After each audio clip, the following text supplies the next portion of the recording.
Nothing good is born from lies. And greatness is not what you think.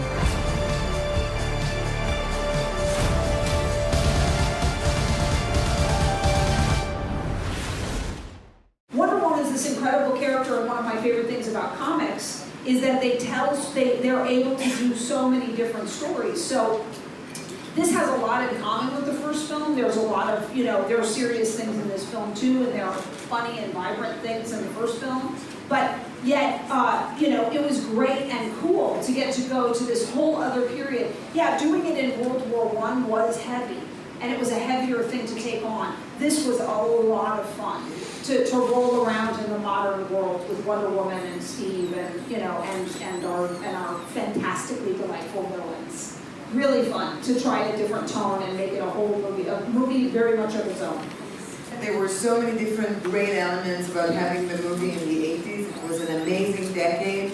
Anywhere from the hairstyle and what we wore and all the wardrobe and the sets that were, the sets were incredible. They're so big and real to that time. One of the sets takes place in a mall in America. And it was so great because there were over 200 extras with us. And every extra was from the 80s. Like, they looked like we came back in time. So that was amazing. And there's something so delightful about this movie, so electric. You want to be there with them. You want to experience that as well. And I think that it was a great choice to shoot the movie in that era. Wonder Woman does not carry a weapon. No, we had an intention to let go of the sword because there's something very aggressive with the sword. If you have a sword, you need to use it. So we wanted to give that up. And we didn't feel that the shield was necessary either. She's a goddess. She can fight. She's super strong. And she has the skills. So no, she has the gauntlets, she has the lasso, she has her tiara, and that's about it.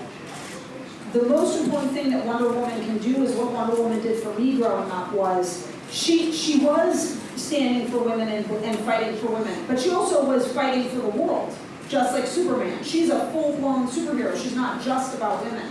And so I love getting to make her a full-blown universal character, transcending that issue alone. And by doing that, she is influencing and inspiring so many girls and boys. It's very exciting to both be very respectful of that, and I love what I know that the movie does for people. But I also know that, that just simply by her existing on the grandest top level and being about saving the whole world, she does have this even bigger influence. Yeah. I completely agree with Patty. I gotta say that hearing and getting all the feedback from random people around the world coming to me and telling me how much the movie affected them or their daughters or their grandson or whoever it might be is an amazing privilege. We are very lucky to be in our position right now in time where we are in the world. And we don't take it lightly at all. And I gotta say that even for me, I'm a very strong, feisty, independent woman. And I've always have been. And when I was asked, when I just started my career, they keep on asking me, what's your dream role? What do you want to do? And I always kept on saying, I just want to portray a real strong, independent woman. And it was funny that you don't have it out there. And when I watched and then I was lucky enough to land the role, we all know the history. But then when I watched Wonder Woman 1984, the first time, there's a beautiful sequence that I can't tell you anything about. Unfortunately, you'll have to wait just a tiny bit more. No spoilers. And all of a sudden, I wasn't Gal Gadot, the actress who was actually in the movie, and I wasn't, I was Gal, a little girl from, a suburbia in Israel, and I was blown away because that I've never seen that before. And that's when it hit me, and I started crying. I know, it's not very strong and independent, but I'm connected to my emotions. And I started crying, and it got me so emotional. And I came back home, and I told my husband, you know, I know you're gonna love and enjoy the movie, but that part, I wonder if it's gonna be as effective on you as it was on me, because you saw it all of your life, you know, as a man. I never seen it. And to be that girl that can see this woman, that girl, doing amazing, incredible things is so important. And it's so crazy that, you know, we didn't have it till Wonder Woman. And then I called Patty as well, and I cried to Patty, and I was very happy to be part of this amazing project. Part of the reason that we were lucky enough to have the success and break in the way that we did was because it's never occurred to me that it was a male genre. I know that it is, that you know, technically the numbers have been high in young male audience, but they've been high in everything in the young male audience in history. So when I saw Superman as a kid, it was one of the most formative moments of my life.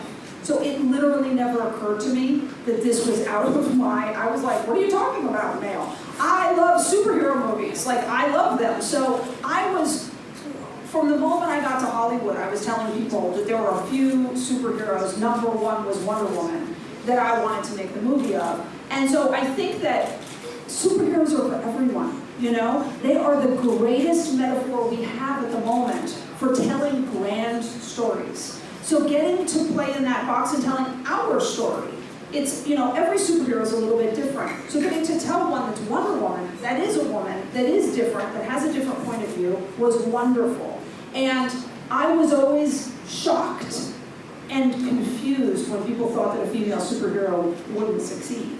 It's like, look at all these women dressed up as Wonder Woman. All these, I mean, what are you talking about? Why would she not? Everybody's scrambling for IP all the time.